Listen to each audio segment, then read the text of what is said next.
خلق كل شيء فقدره تقديرا ودبر عباده على ما تقتضيه حكمته وكان بهم لطيفا خبيرا وأشهد أن لا إله إلا الله وحده لا شريك له الملك وله الحمد وكان على كل شيء قديرا وأشهد أن محمدا عبده ورسوله أرسله بين يدي الساعة بشيرا ونذيرا وداعيا إلى الله بإذنه وسراجا منيرا اللهم صل عليه وعلى آله وصحبه ومن تبعهم بإحسان إلى يوم الدين وسلم تسليما كثيرا أما بعد فأعوذ بالله من الشيطان الرجيم بسم الله الرحمن الرحيم يا أيها الذين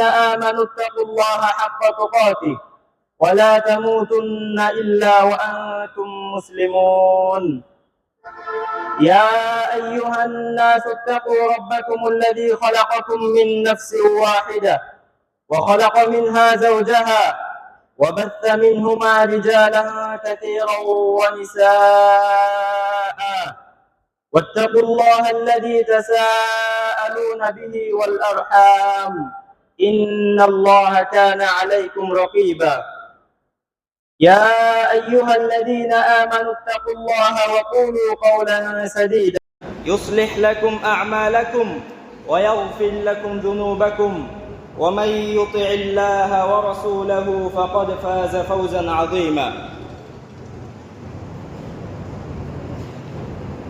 আলহামদুলিল্লাহ সমস্ত প্রশংসা একমাত্র আল্লাহ রাব্বুল আলামিনের জন্য, যে আল্লাহ রাব্বুল আলামিন আমাদেরকে শ্রেষ্ঠ দিন ইয়াউমুল জুমআতে সকলকে সুস্থ রেখে আল্লাহ তাআলার ইবাদত করার জন্য মসজিদে উপস্থিত হওয়ার তৌফিক দান করেছেন। আমরা সেই রবের কৃতজ্ঞতা প্রকাশ করি। তারই শিখানু ভাষায় সকলেই মন থেকে পড়ি কালিমাতুশ শুকর, বলি আলহামদুলিল্লাহ। সালাত এবং সালাম বর্ষিত হোক সর্বশেষ নবী, আমাদের প্রিয় নবী মুহাম্মদুর রাসূলুল্লাহ সাল্লাল্লাহু আলাইহি ওয়াসাল্লামের উপর। আল্লাহুম্মা সাল্লি আলাইহি আল্লাহুম্মা বারিক আলাইহি। উপস্থিত মুসলিম ভাই বোনেরা আমার, আজকে জুমার দিনের এই সংক্ষিপ্ত সময়ে যে বিষয়টি নিয়ে আলোচনা করব, সেই বিষয়টি অত্যন্ত প্রাসঙ্গিক এবং প্রতিটি মুসলিম ছোট থেকে বড় সকলের জন্যই জানা অপরিহার্য। যে বিষয়টি নিয়ে আজকে কথা বলবো সেটি হচ্ছে সুওয়ারুম মিন মাহাব্বাতিস সাহাবা লিরাসূলিল্লাহি সাল্লাল্লাহু আলাইহি ওয়াসাল্লাম ওয়া ওয়াকিউ মাহাব্বাতিনা লাহু আলাইহিস সালাম। অর্থাৎ সাহাবাগণ রাসূলুল্লাহ সাল্লাল্লাহু আলাইহি ওয়াসাল্লামকে যেভাবে ভালোবাসতেন তার কিছু নমুনা, এবং আমরা বর্তমান যুগে রাসূলুল্লাহ সাল্লাল্লাহু আলাইহি ওয়াসাল্লামকে কিভাবে ভালোবাসি তার কিছু চিত্র এবং বাস্তবতা।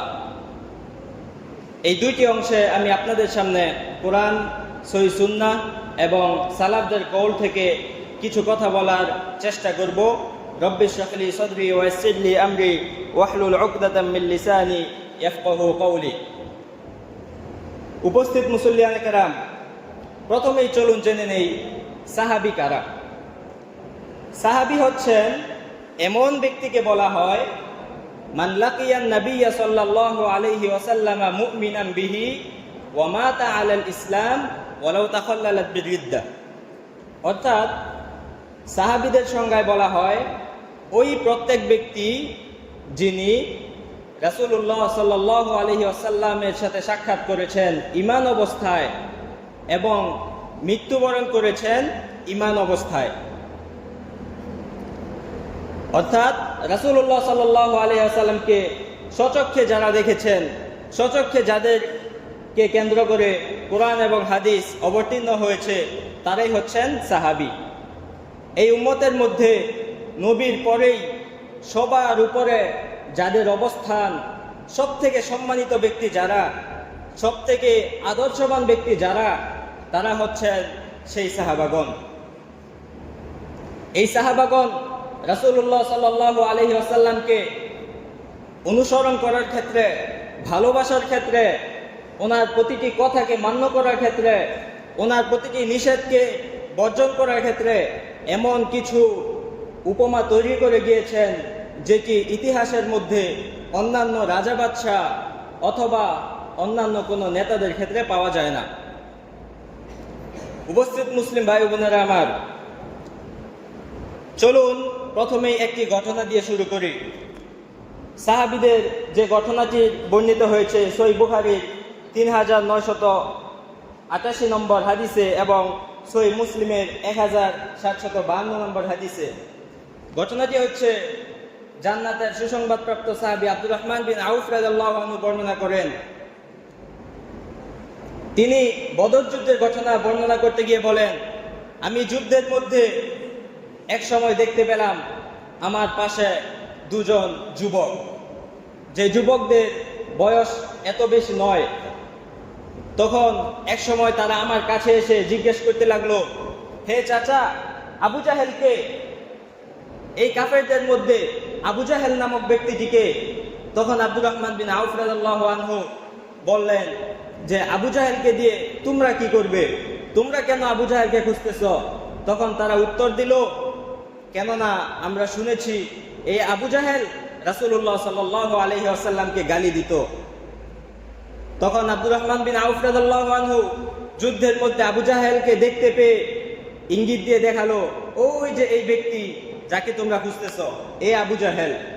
তখন অল্প কিছুক্ষণের মধ্যেই এই দুই যুবক, এই দুই ভাই সজোরে এগিয়ে গেলেন এই আবু জাহেলের কাছে, সজোরে এই উম্মতের নিকৃষ্ট ব্যক্তির কাছে এগিয়ে গেলেন।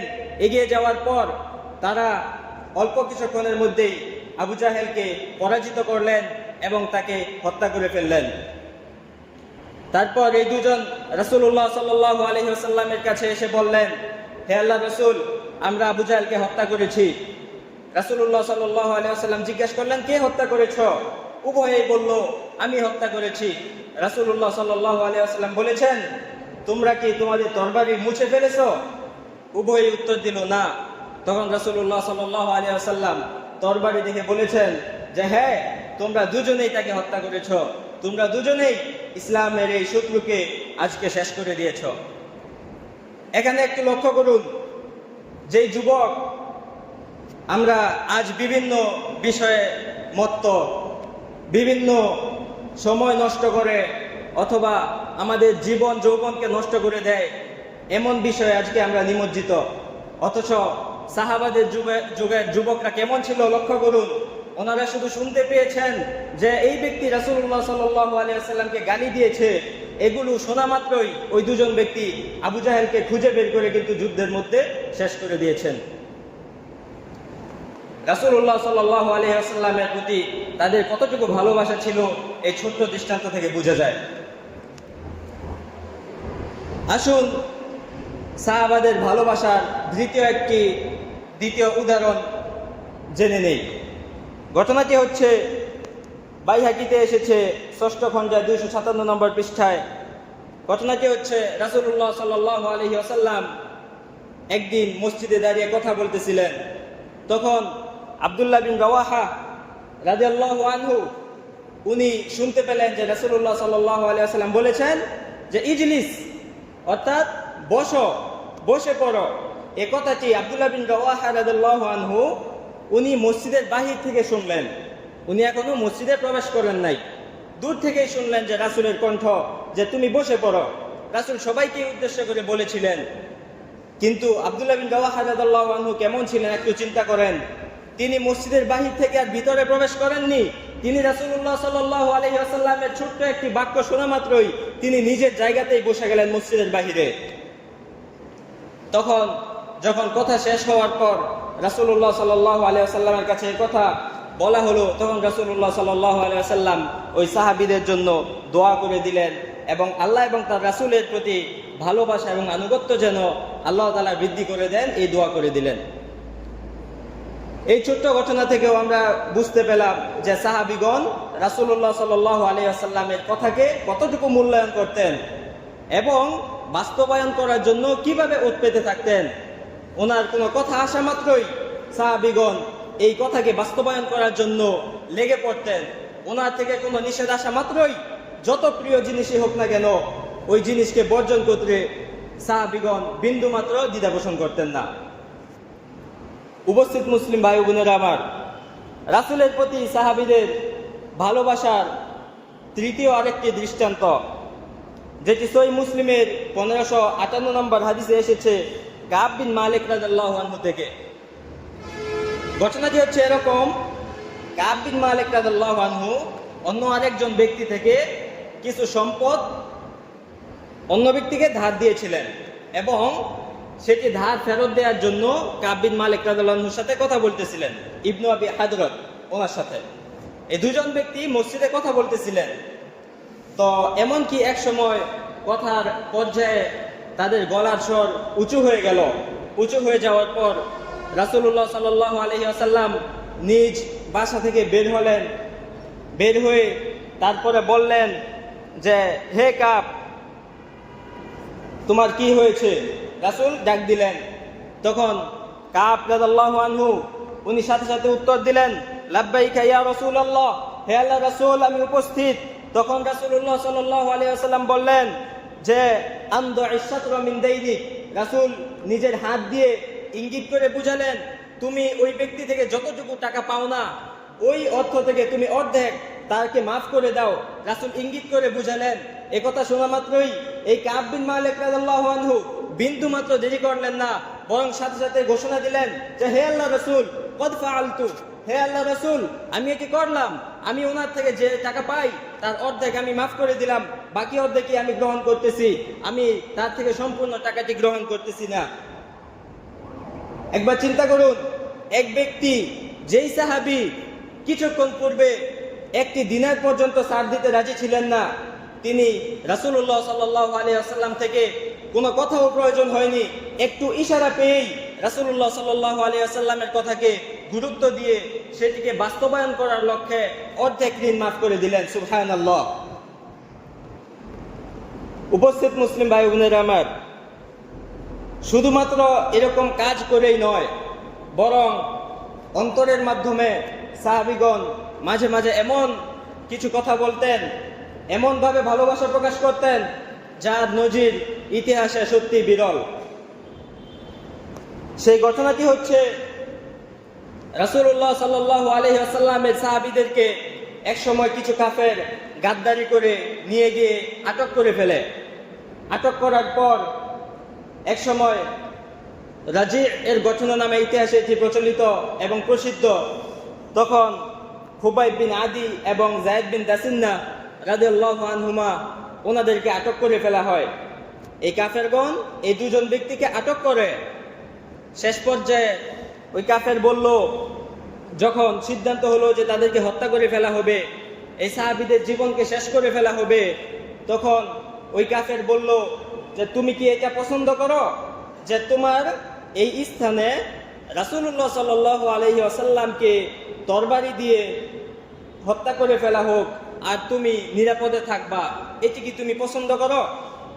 কিছু কিছু বর্ণনাতে পাওয়া যায় যে যদি তুমি পছন্দ করো, স্বীকৃতি দাও, তাহলে তোমাকে মুক্ত করে দেয়া হবে। তখন যায়েদ বিন দাসিন্না রাদিয়াল্লাহু আনহু এমন এক উত্তর দিলেন যে উত্তর দেওয়ার জন্য প্রয়োজন হয় অন্তর্বর্তী ভালোবাসা, যে উত্তর দেওয়ার জন্য হৃদয়ের মধ্যে কোনো প্রকার ভয় থাকা চলে না। এমন এক উত্তর দিলেন যে উত্তর দেওয়ার জন্য প্রয়োজন হয় বুক ভরা সাহস। সেই যায়েদ বিন দাসিন্না রাদিয়াল্লাহু আনহু তরবারির নিচে দাঁড়িয়েও বললেন যে, আল্লাহর কসম, আমি কখনোই পছন্দ করব না যে রাসূলুল্লাহ সাল্লাল্লাহু আলাইহি ওয়াসাল্লাম বর্তমানে যে জায়গাতে আছেন সেই জায়গাতে রাসূলুল্লাহ সাল্লাল্লাহু আলাইহি ওয়াসাল্লামের শরীরে একটি কাঁটা বিঁধুক, একটু মাত্র আঘাত পাক, এতটুকু আমি কখনো পছন্দ করব না, আর আমি নিরাপদে থাকব। সম্মানিত মুসল্লিয়ানে কেরাম, এভাবেই রাসূলুল্লাহ সাল্লাল্লাহু আলাইহি ওয়াসাল্লামের সাহাবীগণ রাসূলকে ভালোবেসে যেতেন। শুধুমাত্র পুরুষরাই নয়, এমনকি মহিলারাও রাসূলকে ভালোবাসার ক্ষেত্রে এমন দৃষ্টান্ত স্থাপন করেছেন যেটি পরবর্তী যুগের মহিলাদের মধ্যে পাওয়া অত্যন্ত বিরল। ঘটনাটি হচ্ছে সিরাত ইবনে হিশামে মুরসাল সূত্রে এসেছে, উহুদ যুদ্ধের পর যখন 70 জনের মতো মুসলিম শহীদ হলেন, এই শহীদদের মধ্যে রাসূলুল্লাহ সাল্লাল্লাহু আলাইহি ওয়াসাল্লামের চাচা হামজা বিন আব্দুল মুত্তালিব রাদিয়াল্লাহু আনহু ছিলেন। তখন একজন মহিলাকে বলা হলো যে আপনার স্বামী এবং আপনার ভাই, এই দুইজন যে যুদ্ধে গিয়েছিল উহুদ যুদ্ধে, এই দুইজন ভাই শহীদ হয়েছেন। অপর একটি রিওয়ায়াতে বলা হয় যে ভাই, স্বামী এবং পিতা তিনজন শহীদ হয়েছেন। এই মহিলাকে বলা হলো, এই সাহাবাকে। একবার চিন্তা করুন, যদি একজন মহিলার কাছে এমনভাবে বলা হয় যে একই সময়ে আপনার ভাই, আপনার স্বামী, আপনার বাবা শহীদ হয়েছেন, তখন স্বাভাবিকভাবে কোনো মহিলারই ঠিক থাকার কথা নয়, বরং চিল্লাচিল্লি করে এমনকি মন ক্ষুণ্ণ হয়ে যাওয়ার কথা। কিন্তু এই মহিলা সাহাবীদের তখনকে উত্তর দিলেন, বললেন যে রাসূলুল্লাহ সাল্লাল্লাহু আলাইহি ওয়াসাল্লামের কি অবস্থা।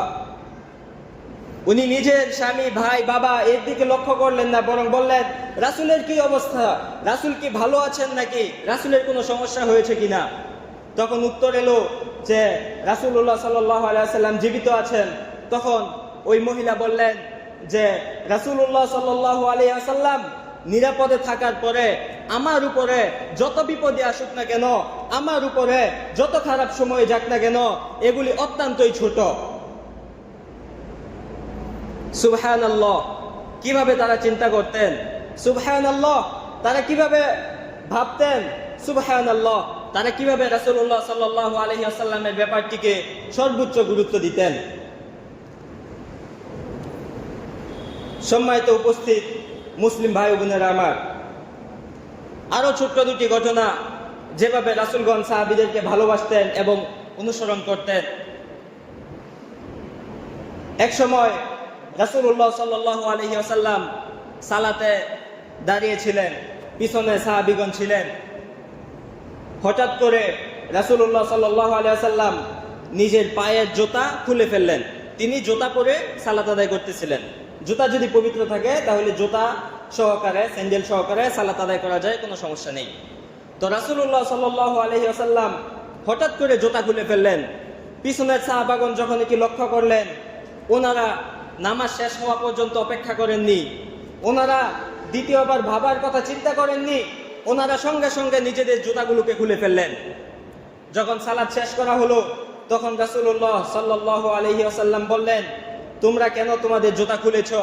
তখন সাহাবাগণ উত্তর দিলেন, কেননা আমরা দেখেছি যে আপনি আপনার জুতা খুলেছেন, তাই খুলে ফেলেছি। তখন রাসূলুল্লাহ সাল্লাল্লাহু আলাইহি ওয়াসাল্লাম বলেছেন, জিবরিল আলাইহিস সালাম আমাকে ওহী নিয়ে বলেছেন যে আপনার জুতার ভিতরে ময়লা ছিল, যে কারণে আমি জুতা খুলেছি। দেখুন, এখানে চিন্তার বিষয় হচ্ছে, আমাদের জন্য ভাবনার খোরাক হচ্ছে সাহাবাগণ রাসূলের প্রত্যেকটি কাজকে কিভাবে মূল্যায়ন করতেন, রাসূলের প্রত্যেকটি বিধানকে কিভাবে অনুসরণ করতেন, এবং কোনো জিনিসের কারণ না জেনে রাসূল করেছেন, শুধুমাত্র এর উপর ভিত্তি করেই সাহাবাগণ কিভাবে রাসূলুল্লাহ সাল্লাল্লাহু আলাইহি ওয়াসাল্লামের পূর্ণাঙ্গ অনুসরণ করতেন। সুবহানাল্লাহ, ওনারাই হচ্ছেন শ্রেষ্ঠ জাতি, ওনারাই হচ্ছেন এই উম্মতের মধ্যে অনুসরণীয় ব্যক্তিত্ব। যদি কোনো বিধান জানতে হয় তাহলে জানতে হবে সাহাবীদের থেকে, যদি কোনো তাফসীর শিখতে হয় তাহলে শিখতে হবে সাহাবীদের থেকে, যদি কোনো হাদিস জানতে চাই তাহলে জানতে হবে সাহাবীদের মাধ্যমে, যে কোনো বিষয়ের যদি বিধিবিধান জানতে চাই তাহলে জানতে হবে সাহাবীদের মাধ্যমে। কারণ রাসূলুল্লাহ সাল্লাল্লাহু আলাইহি ওয়াসাল্লামের ওহীগুলো আমরা যাদের মাধ্যমে পেয়েছি, এই পবিত্র কোরআন, এই শত শত হাজার হাজার হাদিস, এগুলো আমরা যাদের মাধ্যমে পেয়েছি তিনারা হচ্ছেন খৈরুল উম্মাহ, এই উম্মতের শ্রেষ্ঠ জাতি, আস-সাহাবা রিদওয়ানুল্লাহি আলাইহিম আজমাইন। ওনারা হচ্ছেন সাহাবা, ওনাদের মাধ্যমে আমরা আমাদের এই সম্পূর্ণ দিনটাকে পেয়েছি। এই সম্পূর্ণ ধর্মটাকে পেয়েছি এই সাহাবাদের বর্ণনার মাধ্যমে। সুতরাং যদি এমন কোনো বিধান আমরা পালন করি যে বিধান সাহাবাগণ করেননি, তাহলে বুঝতে হবে সেই বিধান বা সেই কাজের মধ্যে সমস্যা রয়েছে। চলুন এখন আমরা জেনে নেই যে রাসূলুল্লাহ সাল্লাল্লাহু আলাইহি ওয়াসাল্লাম এর সাহাবীদের ক্ষেত্রে ওনাদের থেকে আমাদের যে শিক্ষণীয় সেটি হচ্ছে আত-তাআসসি ওয়াল ইক্তিদাউ বিহিম, অর্থাৎ সাহাবাদেরকে অনুসরণ করা এবং রাসূলুল্লাহ সাল্লাল্লাহু আলাইহি ওয়াসাল্লামকে অনুসরণ করা। রাসূলুল্লাহ সাল্লাল্লাহু আলাইহি ওয়াসাল্লাম বলেছেন, আল্লাহ তাআলা কোরআনের মধ্যে বলেছেন সূরাতুল হাশরের 7 নম্বর আয়াতে যে ওয়ামা আতাকুমুর রাসূলু ফাখুযু ওয়ামা নাহাকুম আনহু ফান্তাহু, অর্থাৎ রাসূল যা নিয়ে এসেছেন সেগুলোকে তোমরা গ্রহণ করো, রাসূল যা থেকে বিরত থাকতে বলেছেন সেগুলো থেকে তোমরা বিরত থাকো। আসুন এবার আমরা দ্বিতীয় অংশে চলে যাই, অর্থাৎ আমরা কিভাবে রাসূলুল্লাহ সাল্লাল্লাহু আলাইহি ওয়াসাল্লামকে বর্তমান যুগে ভালোবাসতেছি। বর্তমান যুগে দেখা যায় রাসূলুল্লাহ সাল্লাল্লাহু আলাইহি ওয়াসাল্লামের পক্ষ থেকে যখন কোনো হাদিস আমাদের নিকট পাঠ করা হয়, তখন আমরা ওই হাদিসগুলোকে অমান্য করার জন্য বেশ কিছু অজুহাত দাঁড় করিয়ে দেই। মাঝে মাঝে কেউ কেউ বলে যে এই হাদিসটি আমাদের বোধগম্য হচ্ছে না, তাই আমরা মানব না। এই হাদিসটি আমার বিবেকে ধরতেছে না, তাই আমি মানব না। আবার কখনো কখনো কেউ বলে যে এই হাদিসটি তো রাসূলুল্লাহ সাল্লাল্লাহু আলাইহি ওয়াসাল্লাম বলেছেন সাহাবাদেরকে, এখন তো যুগ অনেক আধুনিক হয়েছে, অনেক আপডেট হয়েছে, ওই আগের যুগের বয়ান, আগের যুগের হাদিস এগুলি এই যুগের জন্য প্রযোজ্য নয়, নাউজুবিল্লাহ। এছাড়াও আরো বিভিন্ন অজুহাত দিয়ে বর্তমান যুগের মানুষেরা রাসূলুল্লাহ সাল্লাল্লাহু আলাইহি ওয়াসাল্লামের হাদিসকে অমান্য করতে চায়, হাদিসকে অস্বীকার করতে চায়, অথচ এই হাদিস ছাড়া এই ইসলাম পরিপূর্ণ নয়। এই হাদিসকে আল্লাহ রাব্বুল আলামিন হেফাজত করেছেন, যেমন ভাবে হেফাজত করেছেন পবিত্র কোরআনকে। উপস্থিত মুসলিম ভাই বোনেরা আমার, সাহাবীদেরকে অনুসরণ করার ক্ষেত্রে আমাদের বর্তমান যুগের সবথেকে বড় যেগুলো অমান্য বা অবাধ্যময় বিষয় রয়েছে, সেগুলোর মধ্যে অত্যন্ত গুরুত্বপূর্ণ বিষয় হচ্ছে, যেটি অতি শীঘ্রই কিছুদিন পরেই বেশ আয়োজন করে পালন করা হবে বাংলাদেশের বিভিন্ন জায়গা সহ বিশ্বের বিভিন্ন জায়গায়। সেটি হচ্ছে রাসূলুল্লাহ সাল্লাল্লাহু আলাইহি ওয়াসাল্লাম এর জন্ম বার্ষিকী পালন করা, অর্থাৎ আল ইহতিফাল বিমাউলিদিন নাবাউয়্যি শরীফ, অর্থাৎ রাসূলুল্লাহ সাল্লাল্লাহু আলাইহি ওয়াসাল্লামের জন্মবার্ষিকী পালন করা।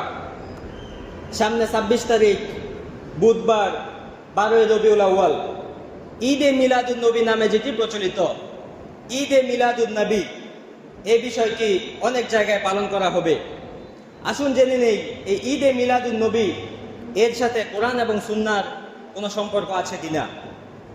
উপস্থিত মুসলিম ভাই বোনেরা আমার, ঈদে মিলাদুন নবী এটি পালন করা, এই দিবসকে সম্মান করা, এই দিবসকে বিভিন্ন ইবাদত করা, এই দিবসকে কেন্দ্র করে বিভিন্ন আয়োজন করা, কোনো কিছুই জায়েজ নেই, সবকিছুই হচ্ছে স্পষ্ট বিদআত।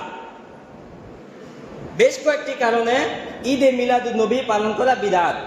আমি এক এক করে আপনাদের সামনে সংক্ষিপ্তভাবে উল্লেখ করব ইনশাআল্লাহ। প্রথম কারণ হচ্ছে যে ঈদে মিলাদুন নবী এই জিনিসটি রাসূলুল্লাহ সাল্লাল্লাহু আলাইহি ওয়াসাল্লাম এবং সাহাবা এবং পরবর্তী 3 যুগ কখনোই এই সময় ছিল না। রাসূল জীবনে কখনো নিজের জন্মবার্ষিকী পালন করেননি। সাহাবাগণ যারা রাসূলুল্লাহ সাল্লাল্লাহু আলাইহি ওয়াসাল্লামের জন্য জীবন দিয়ে দিতেন, ওনারা একবারও চিন্তা করেননি যে রাসূলের জন্মবার্ষিকী পালন করব। শেখ বিন বাজ রাহিমাহুল্লাহ উনি বলেছেন ঈদে মিলাদুন নবী এটি কখন আবিষ্কার হয়েছে এটি নিয়ে মতানৈক্য থাকলেও এতে কোনো সন্দেহ নেই যে এটি 3 যুগ পার হওয়ার পরে আবিষ্কার হয়েছে। রাসূলুল্লাহ সাল্লাল্লাহু আলাইহি ওয়াসাল্লামের মৃত্যুর পরে 3 যুগ চলে যাওয়ার পরে এই ঈদে মিলাদুন নবী আবিষ্কার হয়েছে, এই বিদআত আবিষ্কার হয়েছে। সুতরাং বোঝা গেল যেটি সাহাবিগণ করেননি সেটি কখনো শরীয়ত হতে পারে না। দ্বিতীয় যে কারণে ঈদে মিলাদুন নবী পালন করা বিদআত, সেটি হচ্ছে যে এই 12 রবিউল আউয়াল রাসূলুল্লাহ সাল্লাল্লাহু আলাইহি ওয়াসাল্লামের জন্মদিন ছিল কিনা এটি নিয়েই ইখতিলাফ রয়েছে। অর্থাৎ কেউই দৃঢ়ভাবে বলেন নাই যে 12 রবিউল আউয়াল রাসূলের জন্ম হয়েছে, বরং ঐতিহাসিকগণ সকলেই একমত বা অধিকাংশেরই মতামত হচ্ছে 12 রবিউল আউয়াল ছিল রাসূলুল্লাহ সাল্লাল্লাহু আলাইহি ওয়াসাল্লাম এর মৃত্যু দিবস। রাসূল যেদিন মারা গিয়েছেন সেটি ছিল 12 রবিউল আউয়াল। অথচ মানুষ এই 12 রবিউল আউয়ালকে ঈদে মিলাদুন নবী উদযাপন করে আনন্দ করে। আর যদিও আমরা জানতামও যে 12 রবিউল আউয়াল রাসূলের জন্ম হয়েছে, তাহলেও আমরা কখনো এই দিনকে সম্মান করতাম না। কারণ রাসূল যা করেননি, সাহাবাগণ যা করেননি, তাবিগণ যা করেননি, সেটি কখনোই পরবর্তী যুগের জন্য আদর্শ হতে পারে না, সেটি কখনোই পরবর্তী যুগের জন্য কোনো ইবাদত হতে পারে না। তৃতীয় যে কারণে আমরা ঈদে মিলাদুন নবী পালন করাকে বিদআত বলবো, সেটি হচ্ছে আল্লাহ রাব্বুল আলামিন পবিত্র কোরআনে বলেছেন, আল ইয়াউমা আকমালতু লাকুম দীনাকুম, অর্থাৎ আজকে আমি তোমাদের ধর্মকে পরিপূর্ণ করে দিয়েছি, ধর্মের মধ্যে কোনো ঘাটতি নেই। সুতরাং আমরা যদি বলি ঈদে মিলাদুন নবী পালন করা এটি সুন্নাহ বা এর মাধ্যমে সওয়াব হবে, তাহলে আমরা যেন আল্লাহ তাআলার এই আয়াতকে অস্বীকার করলাম। আমরা যেন বলতে চাচ্ছি যে না, এই ধর্ম পরিপূর্ণ নয়, বরং ধর্মের মধ্যে ঘাটতি রয়েছে। নাউজুবিল্লাহি মিন যালিক। উপস্থিত মুসল্লিয়ানে কেরাম, শুধুমাত্র সাহাবিগণ, তাবিঈনগণ বা পরবর্তী যুগের মানুষগণই নয়, বরং চলুন আমরা জেনে নেই বর্তমান যুগের নির্ভরযোগ্য ইসলামিক স্কলারগণ কি বলেছেন, নিকটবর্তী অতীতের ইসলামিক স্কলারগণ কি বলেছেন। ওনারা এটিকে পালন করার জন্য উৎসাহিত করেছেন নাকি এটা পালন করাকে বিদআত বলেছেন।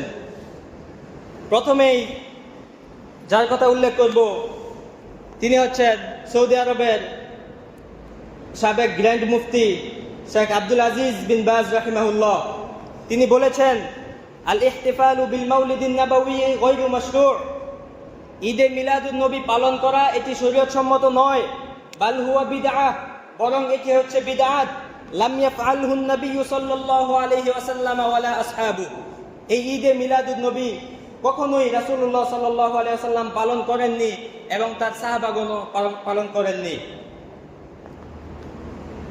দ্বিতীয়ত, সৌদি আরবের বর্তমান প্রধান মুফতি শেখ সালেহ আল ফাউজান হাফিজাহুল্লাহ, তিনি বলেছেন, আলাল ইনসান আইয়াতাজান্নাবাহা ওয়ালা ইয়াহদুরাহু, অর্থাৎ মানুষের জন্য ওয়াজিব হচ্ছে যে এই ঈদে মিলাদুন নবী থেকে পরিপূর্ণভাবে বিরত থাকবে, এবং যেখানে এরকম আয়োজন করা হয়, যদি কোনো জায়গায় এরকম আয়োজন করা হয়, তাহলে মানুষের জন্য ওয়াজিব হচ্ছে যে সেখানে যাবে না, সেখানে যাওয়া থেকে বিরত থাকবে। এটা পালন করা যেরকম নিষেধ, একইভাবে সেই জায়গায় অবস্থান করা, সেই জায়গায় যাওয়া, সেই জায়গা থেকে উপকৃত হওয়া সবকিছুই হারাম, জায়েজ নেই। তারপরে মক্কার প্রধান ইমাম শেখ আব্দুর রহমান আস-সুদাইস হাফিজাহুল্লাহ, তিনি ঈদে মিলাদুন নবী সম্পর্কে বলেছেন, ইয়াজিবু আন নুহাদ্দিরা মিনাল বিদআ আম্মাহ ওয়া মিন বিদআতিল মাউলিদিন নাবাউয়্যি খাসসাহ, যে আমাদের জন্য ওয়াজিব হচ্ছে আমরা মানুষকে আমভাবে সকল বিদআত থেকে সতর্ক করব, মানুষ যেন কোনো রকমের বিদআতে জড়িয়ে না পড়ে, এবং বিশেষভাবে ঈদে মিলাদুন নবী এর মতো বিদআতের মধ্যে পতিত হওয়া থেকে আমরা মানুষকে বাধা দিব। তিনি আরো বলেছেন যে এই কাজটি রাসূলুল্লাহ সাল্লাল্লাহু আলাইহি ওয়াসাল্লাম এবং সাহাবাদের কাজের সম্পূর্ণ পরিপন্থী, কুরআন এবং হাদিস এটিকে সমর্থন করেন না। এরপরে শেখ আব্দুর রাজ্জাক আল বদর হাফিজাহুল্লাহ, মসজিদে নববীর সম্মানিত শিক্ষক, তিনি বলেছেন যে ওয়ালাম তুজাদ ইল্লা বা'দাল করনি সালিসি বিইজমাইল মুআররিখিন, অর্থাৎ সকল ইতিহাসবিদদের একমত, সকলেই একমত পোষণ করেছেন যারাই ইতিহাস লিখেছেন রাসূল সম্পর্কে, সাহাবা সম্পর্কে, তাবী সম্পর্কে, সকলেই একমত পোষণ করেছেন যে এই ঈদে মিলাদুন নবী 3 যুগ পার হওয়ার পরে আবিষ্কার হয়েছে, তথা সাহাবাদের যুগে ছিল না, তাবীদের যুগে ছিল না, তাবিউ তাবিঈ এই যুগেও ছিল না। এই 3 যুগ পার হওয়ার পরে এই বিদআতটি আবিষ্কার হয়েছে। এই বিদআত আবিষ্কার হওয়ার লম্বা ইতিহাস রয়েছে, সেই দিকে আমরা যাচ্ছি না। তবে সংক্ষিপ্তভাবে বলতে গেলে যে বিষয়টি এত বছর পরে আবিষ্কার হলো, সেই বিষয়টিকে আমরা কখনোই আমাদের ধর্ম হিসাবে মেনে নিতে পারি না। সম্মানিত মুসলিম ভাই বোনেরা আমার, সুতরাং সবশেষে এটি বলতে চাই যে যদি আমরা ইহকালে শান্তি পেতে চাই এবং পরকালে রাসূলুল্লাহ সাল্লাল্লাহু আলাইহি ওয়াসাল্লামের শাফাআত পেতে চাই, তাহলে আমাদেরকে অবশ্যই রাসূলের অনুসরণ করতে হবে, রাসূলকে ভালোবাসতে হবে যেভাবে ভালোবাসা প্রয়োজন। ইন্নামাল মাহাব্বাতু বিল ইত্তিবা' ওয়া লাইসা বিল ইবতিদা'। আর ভালোবাসা অর্জন হয় অনুসরণের মাধ্যমে, ভালোবাসা অর্জন হয় না রাসূলের নামে বিদআত করার মাধ্যমে। আল্লাহ তাআলা যেন আমাদেরকে ছোট বড় সকল ধরনের বিদআত থেকে হেফাজত করেন, সকলেই বলুন আমিন। আল্লাহ তাআলা যেন আমাদেরকে রাসূলুল্লাহ সাল্লাল্লাহু আলাইহি ওয়াসাল্লামের প্রতি যেভাবে ভালোবাসা প্রদর্শন করা উচিত সেভাবে ভালোবাসা দেখানোর জন্য তৌফিক দান করেন, সকলেই বলুন আমিন। আকুলু কাউলি হাযা ওয়া আস্তাগফিরুল্লাহ লি ওয়া লাকুম ফাস্তাগফিরুহু ইন্নাহু হুয়াল গফুরুর রহিম।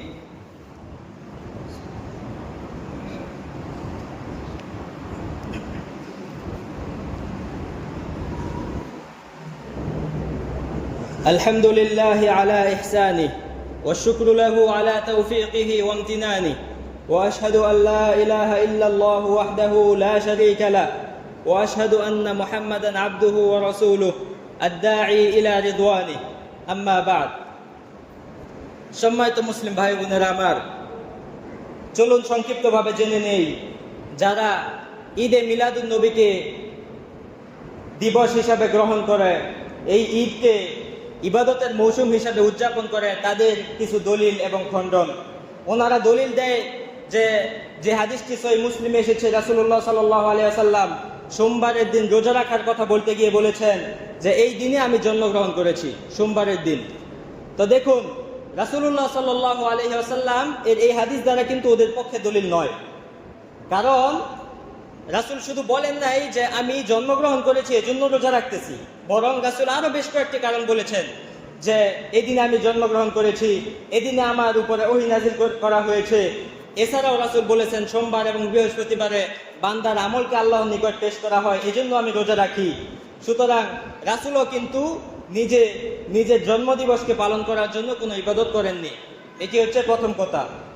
দ্বিতীয় কথা হচ্ছে রাসূলুল্লাহ সাল্লাল্লাহু আলাইহি ওয়াসাল্লাম এই দিনে, সোমবারের দিনে রোজা রাখতেন, অথচ আমাদের এখানে কি করা হয়? আমাদের এখানে এই দিনকে ঈদ হিসাবে মেনে নেওয়া হয়, ঈদের দিন। অথচ ঈদের দিন রোজা রাখা জায়েজ নেই, আমরা জানি যে কোনো ঈদেই রোজা রাখা জায়েজ নেই, অথচ তারা এটাকে ঈদ বানিয়ে ফেলতেছে। রাসূল রোজা রেখেছেন, অথচ তারা করতেছে আনন্দ করতেছে, তারা উল্লাস করতেছে। রোজা না রেখে তারা এটাকে বরং ঈদ হিসাবে গ্রহণ করতেছে, অথচ এই দিনকে কোনোভাবেই বিশেষায়িত করা কোনোভাবেই বৈধ নয়। এই দিনকে নির্দিষ্ট করে রোজা রাখাও নয়, এই দিনকে নির্দিষ্ট করে কোনো ধরনের সম্মান প্রদর্শন করাও নয়। দ্বিতীয় আরেকটি বিষয় যেটি তারা বলে যে আমরা রাসূলের প্রতি ভালোবাসা প্রকাশ করি, অথচ ভালোবাসা প্রকাশ করার মাধ্যম এই ঈদ পালন করা নয়। ভালোবাসা প্রকাশ করার মাধ্যম হচ্ছে অনুসরণ করা, রাসূলের কথা এবং কাজকে অনুসরণ করা। বিদআত করার নাম ভালোবাসা নয়। সম্মানিত মুসল্লিয়ানে কেরাম, সুতরাং আমরা নিজেরা যেমন বিদআত থেকে বেঁচে থাকবো, একইভাবে আমরা আমাদের আশেপাশের জনগণ যারা রয়েছে তাদের সকলকে এই বিদআত থেকে আমরা বাঁচানোর জন্য তাদের নিকট দলিল এবং প্রমাণ সহকারে বিষয়গুলো সহজভাবে তুলে ধরার চেষ্টা করব ইনশাআল্লাহ। আল্লাহ রাব্বুল আলামিন যেন আমাদেরকে তার রাসূল, তার হাবিবকে পরিপূর্ণভাবে অনুসরণ করার তৌফিক দান করেন। সকলেই বলুন আমিন।